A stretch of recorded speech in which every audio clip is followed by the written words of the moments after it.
பெலவத்த அலுவலகத்துக்குள் நாட்டை ஆட்சி செய்ய முடியாது, அதிரடி காட்டும் நாமல் ராஜபக்ஷ. அனுரவின் மாளிகையை முற்றுகையிடும் போராட்டக்காரர்கள், கொழும்பில் பெரும் பதற்றம். மிக வேகமாக பரவி வரும் ஆபத்தான நிபா வைரஸ், இலங்கை மக்களுக்கு விடுக்கப்பட்டுள்ள அவசர எச்சரிக்கை. சந்திராணி மீதான ஊழல் வழக்கு, குற்றப்பத்திரிகை திருத்தம் தொடர்பில் எடுக்கப்பட்டுள்ள அதிரடி முடிவு. நாமலுக்கு எதிரான வழக்கு தொடர்பில் சற்று முன்னர் வெளியான அறிவிப்பு. தோட்ட தொழிலாளர்களின் சம்பள ஒப்பந்தம் தொடர்பில் வெளியான புதிய தகவல். கொழும்பில் இடம்பெறும் துப்பாக்கிச் சூடு, கைது வேட்டைகள் ஆரம்பம். வணக்கம். இது ஈரோப் தமிழின் மதிய நேர பிரதான செய்திகள். செய்திகளுடன் இணைந்திருக்கும் நான் நோமிகா சாந்தகுமார். விரிவான செய்திகளுக்கு செல்லும் முன்னராக முதலில் தலைப்புச் செய்திகள்.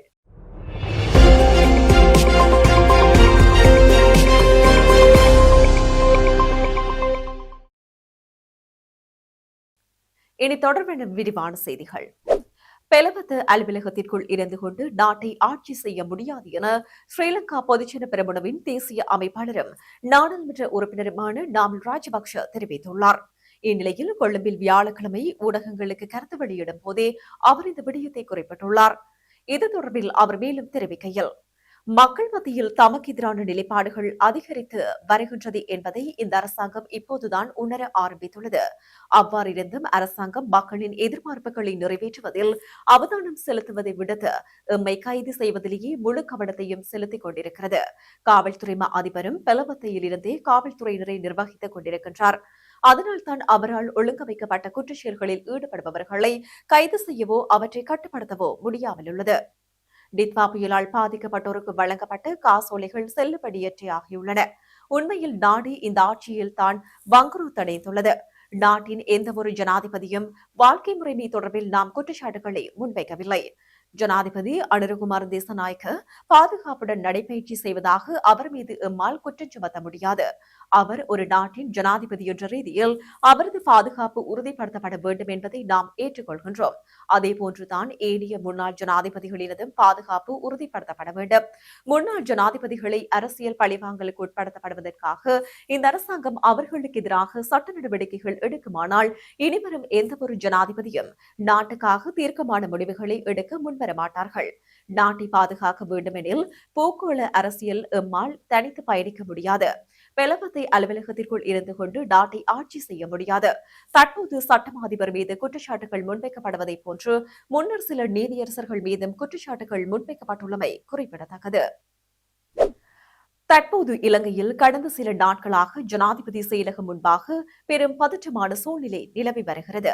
இதற்கமைய டித்வா பேரிடரால் பாதிக்கப்பட்ட மலையக மக்களின் வீட்டு பிரச்சினைக்கு உடனடி தீர்வு வழங்குமாறு கோரி ஜனாதிபதி செயலகத்திற்கு முன்பாக போராட்டம் ஒன்று முன்னெடுக்கப்பட்டுள்ளது. மாத்தளை மாவட்டத்தைச் சேர்ந்த கம்மடுவு கிராம மக்கள் மற்றும் நுவர்லிய மாவட்டத்தைச் சேர்ந்த எஸ்கடல் மற்றும் ஹொண்டோடியா ஆகிய கிராம மக்களே இவ்வாறு போராட்டத்தை முன்னெடுத்துள்ளனர். இதேவேளை ஜனாதிபதி செயலகத்திற்கு முன்பாக ஆசிரியர் அபிவிருத்தி உத்தியோகத்தர்கள் குழு ஒன்று நிரந்தர வேலைவாய்ப்பு கோரி போராட்டத்தை ஆரம்பித்துள்ளது.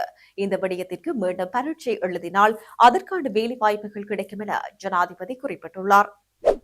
தற்போது ஆசிய நாடுகளில் மிக வேகமாக பரவி வரும் ஆபத்தான நிபா வைரஸ் பரவல் குறித்து இலங்கை சுகாதார அதிகாரிகள் மிகுந்த அவதானத்துடன் செயற்பட வேண்டும் என வைத்தியர்கள் எச்சரிக்கை விடுத்துள்ளனர். இந்த நிலையில் வெளிநாடுகளில் இருந்து வருபவர்களை விமான நிலையங்கள் மற்றும் குடிவரவு மையங்களில் தீவிரமாக கண்காணிக்க வேண்டும் என கேட்டுக் கொள்ளப்பட்டுள்ளது. அதற்கு தேவையான சுகாதார ஆலோசனைகளை உடனடியாக வழங்க வேண்டும் எனவும் அவர்கள் சுட்டிக்காட்டியுள்ளனர். உலகின் மிக அபாயகரமான 10 வைரஸ்களில் ஒன்றாக நிபா வைரஸின் உலக சுகாதார நிறுவனம் பெயரிட்டுள்ளது. இந்த வைரசுக்கு இதுவரை முறையான தடுப்பூசிகள் அல்லது மருந்துகள் கண்டறியப்படவில்லை. இதனால் இந்த வைரஸிலிருந்து தற்பாதுகாத்துக் கொள்ள முன்னெச்சரிக்கை நடவடிக்கைகளை பின்பற்றுவது மாத்திரமே ஒரே வழி என வலியுறுத்தப்பட்டுள்ளது. இது பழங்களை உண்ணும் வௌவால்கள் மூலம் பரவுவதாக கூறப்படுகிறது. இந்த தொற்று ஏற்பட்ட 4 முதல் 14 நாட்களுக்குள் இதற்கான அறிகுறிகள் தென்படும் என வைத்திய நிபுணர் சமல் சஞ்சீவ தெரிவித்துள்ளார். இந்த வைரஸ் தொற்றுக்குள்ளானவர்களில் 40 முதல் 75% வரையிலானோர் மரணமடையும் அபாயம் உள்ளதாக வைத்தியர்கள் எச்சரிக்கின்றனர். வௌவால்களின் சிறுநீர், உமிழ்நீர் மற்றும் மலம் ஆகியவற்றால் அசுத்தமடைந்த பழங்கள், நீர் மற்றும் பன்றிகள் போன்ற விலங்குகளின் மூலம் இந்த வைரஸ் மனிதர்களுக்கு பரவுகிறது. ஆரம்பத்தில் காய்ச்சல், உடல்வலி, வாந்தி, பேதி மற்றும் அறிகுறிகள் தென்பட்டாலும் நிலைமை தீவிரமடையும் போது சுவாச கோளாறுகள் மற்றும் மூளை வீக்கம் போன்ற உயிருக்கு ஆபத்தான நிலைகள் ஏற்படக்கூடும். இலங்கையில் இதுவரை இந்த வைரஸ் பாதிப்பு கண்டறியப்படவில்லை என்றாலும் பொதுமக்கள் வெளிநாடுகளில் இருந்து கொண்டுவரப்படும் உணவுகள் மற்றும் சுகாதார நடைமுறைகள் குறித்து விழிப்புடன் இருக்க வேண்டும் என அறிவுறுத்தப்பட்டுள்ளது. கடந்த நல்லாட்சி அரசாங்கத்தில் அமைச்சராக இருந்த முன்னாள் அமைச்சர் சந்திராணி பண்டாரவுக்கு எதிராக தாக்கல் செய்யப்பட்ட குற்றப்பத்திரிகையில் திருத்தங்களை மேற்கொள்ள அனுமதி வழங்குமாறு லஞ்ச ஊழல் ஆணைக்குழு விடுத்த கோரிக்கையை ஏற்பதா இல்லையா என எதிர்வரும் 10ஆம் தேதி இறுதி முடிவு அறிவிக்கப்படும் என கொழும்பு மேல் நீதிமன்ற நீதிபதி முகமது மிகால் நேற்றைய தினம் உத்தரவிட்டுள்ளார். இந்த நிலையில் கடந்த நல்லாட்சி அரசாங்கத்தில் அமைச்சராக இருந்தபோது மேற்கொண்ட ஒரு செயலின் மூலம் அரசாங்கத்துக்கு இழப்பு ஏற்படுத்தப்பட்டதாக கூறப்படும் குற்றம் தொடர்பாகவே குறித்த குற்றப்பத்திரிகை தாக்கல் செய்யப்பட்டிருந்தது. இதன் பிரகாரம் வழக்கு நேற்றைய தினம் விசாரணைக்கு வந்தபோது முன்னாள் அமைச்சர் சந்திராணி நீதிமன்றில் முன்னிலையானார். மேலும் இந்த வழக்கில் குற்றச்சாட்டுகளை திருத்துவதற்கு லஞ்ச ஊழல் ஆணைக்குழு முன்னர் அனுமதி கோரியிருந்தது. பிரதிவாதியின் சார்பில் ஆஜரான ஜனாதிபதி சட்டத்தரணி நளின் லத்துவஹெட்டே இந்த வழக்குக்காக தனது கனிஷ்ட சட்டத்தரணி ஆஜரான போது லஞ்ச ஊழல் ஆணைக்குழு குற்றச்சாட்டுகளை திருத்துவதற்கு அனுமதி கோரியதாகவும் இது ஒரு சாதாரண நடைமுறை அல்ல என்றும் நீதிமன்றில் தெரிவித்தார். இருப்பினும் கேள்விக்குரிய குற்றச்சாட்டுகளை திருத்துவதற்கு அனுமதி வழங்குவதா இல்லையா என்று நீதிபதியின் உத்தரவு 10ஆம் தேதி அறிவிக்கப்படும். முறையான நடைமுறையை பின்பற்றாமல் உலர் வலய அபிவிருத்தி அமைச்சின் திட்ட படிப்பாளராக எம் சந்திரசேனவை நியமித்ததன் மூலமும் ஜனவரி 14, 2019 முதல் ஜனவரி 31, 2019 வரை சட்டவிரோதமாக பல்வேறு பதவிகளுக்கு தனது நண்பர்கள் குழுவை நியமிக்க அமைச்சின் செயலாளர் உள்ளிட்ட அதிகாரிகள் மீது செல்வாக்கு செலுத்தியதன் மூலமும் ஊழல் செய்ததாக கூறி முன்னாள் அமைச்சருக்கு எதிராக லஞ்ச ஒழிப்பு ஆணைக்குழு இந்த குற்றப்பத்திரிகையை தாக்கல் செய்துள்ளது. நாடாளுமன்ற உறுப்பினர் நாமல் ராஜபக்சவுக்கு எதிராக பண மோசடி தடுப்பு சட்டத்தின் கீழ் தாக்கல் செய்யப்பட்டுள்ள வழக்கு எதிர்வரும் ஜூலை மாதம் 30ஆம் தேதி விசாரணைக்கு எடுத்துக் கொள்ளப்படும் என கொழும்பு பிரதான நீதவான் அசங்க எஸ் போத்ரிகம நேற்றைய தினம் வியாழக்கிழமை உத்தரவிட்டுள்ளார். இந்த நிலையில் சட்டவிரோத சொத்து குவிப்பு தொடர்பிலான பண மோசடி தடுப்பு சட்டத்தின் கீழ் நாடாளுமன்ற உறுப்பினர் நாமல் ராஜபக்சவுக்கு எதிராக குற்றப்புலனாய்வு திணைக்களத்தினரால் 2016ஆம் ஆண்டு நீதிமன்றத்தில் வழக்கு தாக்கல் செய்திருந்தனர். இதனையடுத்து குறித்த வழக்கு நேற்றைய தினம் அழைக்கப்பட்ட போதே இந்த உத்தரவு பிறப்பிக்கப்பட்டுள்ளது. மேலும் இதன்போது நாடாளுமன்ற உறுப்பினர் நாமல் மற்றும் மேலும் 3 சந்தேக நபர்களும் முன்னிலையாகியிருந்தவை குறிப்பிடத்தக்கது. பெருந்தோட்ட தொழிலாளர்களின் சம்பளத்தை 1750 ரூபாவாக அதிகரிப்பது தொடர்பான ஒப்பந்தம் கைச்சாத்திடப்பட்டுள்ளது. இந்த உடன்படிக்கை பிராந்திய பெருந்தோட்ட கம்பெனிகள் மற்றும் பெருந்தோட்ட மற்றும் சமூக உட்கட்டமைப்பு அமைச்சு ஆகியவற்றிடையே இன்று பெருந்தோட்ட மற்றும் சமூக உட்கட்டமைப்பு அமைச்சில் வைத்து கையெழுத்திடப்பட்டுள்ளது. ஜனாதிபதியின் 2026 பாதுகாப்பு யோசனைக்கு அமைவாக தற்போது வழங்கப்பட்டு வரும் 1350 ரூபாய் தினசரி வேதனத்தை 400 ரூபாயால் அதிகரிக்க தீர்மானிக்கப்பட்டுள்ளது. இதன்படி தோட்ட தொழிலாளர்களின் புதிய தினசரி வேதனம் 1750 ரூபாயாக உயர்வடைகிறது. இதற்கமைய இச்சம்பளத்திற்கான வரவு செலவு திட்டத்தில் 5000 மில்லியன் ரூபாய் நிதி ஒதுக்கப்பட்டுள்ளமை குறிப்பிடத்தக்கது. கடந்த 16ஆம் தேதி கரையோர காவல்துறை பிரிவின் ஜிந்தபெட்டி பகுதியில் இரவு வேளையில் இடம்பெற்ற துப்பாக்கிச்சூட்டு சம்பவத்திற்கு உதவிய குற்றச்சாட்டில் மற்றொரு சந்தேக நபர் கைது செய்யப்பட்டுள்ளார். குறித்த நபர் கொழும்பு வடக்கு பிராந்திய குற்றத்தடுப்பு பிரிவினரால் நேற்றைய தினம் கைது செய்யப்பட்டுள்ளதாக தெரிவிக்கப்படுகிறது. இவ்வாறு கைது செய்யப்பட்ட சந்தேக நபர் 63 வயதுடைய கொழும்பு 13 பகுதியைச் சேர்ந்தவர் என காவல்துறையினர் தெரிவித்தனர்.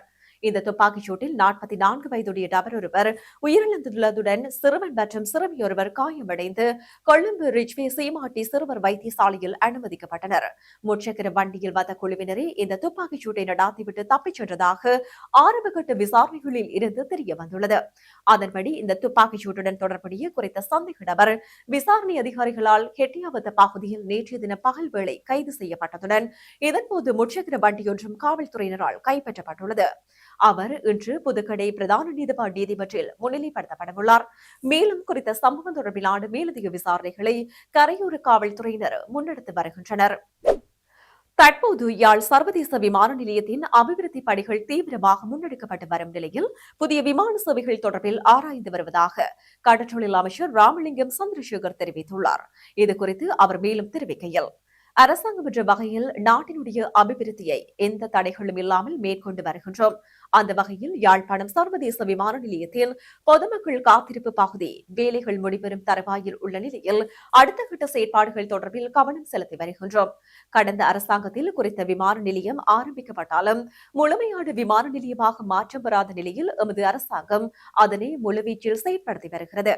நாட்டின் பொருளாதார வளர்ச்சிக்கு யாழ்ப்பாண சர்வதேச விமான நிலையம் காத்திரமான பங்களிப்பை மேற்கொள்ளும் என்பதில் எமக்கு நம்பிக்கை இருக்கின்றது. மேலும் யாழ்ப்பாண விமான நிலையத்தின் விமான சேவைகளை விரிவுபடுத்துவது தொடர்பில் விமான சேவைகள் நிறுவனங்களுடன் கலந்துரையாடி வருகின்ற நிலையில் சேவைகளை விரிவுபடுத்துவதற்கான நடவடிக்கைகள் எதிர்காலத்தில் எடுக்கப்படும் என தெரிவித்தார். அமெரிக்க ஜனாதிபதி டொனால்டு டிரம்ப் நிர்வாகத்தின் தீவிரமான குடியேற்ற கட்டுப்பாடுகள் காரணமாக அமெரிக்காவின் மக்கள் தொகை வளர்ச்சி விகிதம் 0.5% குறைந்துள்ளதாக சர்வதேச ஊடகங்கள் தகவல் தெரிவிக்கின்றன. குறிப்பாக 2024 2.7 மில்லியனாக இருந்த நிகர சர்வதேச குடியேற்றம் 2025 1.3 மில்லியனாக பாதியாக சரிந்துள்ளது. 2026 ஆண்டில் இந்த எண்ணிக்கை மேலும் குறைந்து சுமார் 3.2 லட்சமாக மாறும் என்றும் எதிர்மறையான நிலையை எட்டக்கூடும் எனவும் கணிக்கப்பட்டுள்ளது. ட்ரம்ப் அரசின் தீவிர நாடு கடத்தல் நடவடிக்கைகள் மற்றும் சுமார் 75 நாடுகளுக்கு குடியேற்ற விசா வழங்க தற்காலிக தடை விதித்தது போன்ற அதிரடி முடிவுகளே இந்த வரலாற்று சரிவுக்கு முக்கிய காரணமாக கூறப்படுகிறது. மேலும் இதனை தனது அரசின் மிகப்பெரிய வெற்றியாக கருதும் ட்ரம்ப் நிர்வாகம் இதன் மூலம் வரி செலுத்துவோரின் பணம் சேமிக்கப்படுவதாகவும் அமெரிக்கர்களுக்கு அதிக வேலைவாய்ப்புகள் மற்றும் பாதுகாப்பு உறுதி செய்யப்படுவதாகவும் தெரிவிக்கப்பட்டுள்ளது. செய்திகளின் நிறைவாக மீண்டும் தலைப்புச் செய்திகள். பெலவத்த அலுவலகத்துக்குள் நாட்டை ஆட்சி செய்ய முடியாது, அதிரடி காட்டும் நாமல் ராஜபக்ஷ. அனுரவின் மாளிகையை முற்றுகையிடும் போராட்டக்காரர்கள், கொழும்பில் பெரும் பதற்றம். மிக வேகமாக பரவி வரும் ஆபத்தான நிபா வைரஸ், இலங்கை மக்களுக்கு விடுக்கப்பட்டுள்ள அவசர எச்சரிக்கை. சந்திராணி மீதான ஊழல் வழக்கு குற்றப்பத்திரிகை திருத்தம் தொடர்பில் எடுக்கப்பட்டுள்ள அதிரடி முடிவு. நாமலுக்கு எதிரான வழக்கு தொடர்பில் சற்று முன்னர் வெளியான அறிவிப்பு. தோட்ட தொழிலாளர்களின் சம்பள ஒப்பந்தம் தொடர்பில் வெளியான புதிய தகவல்.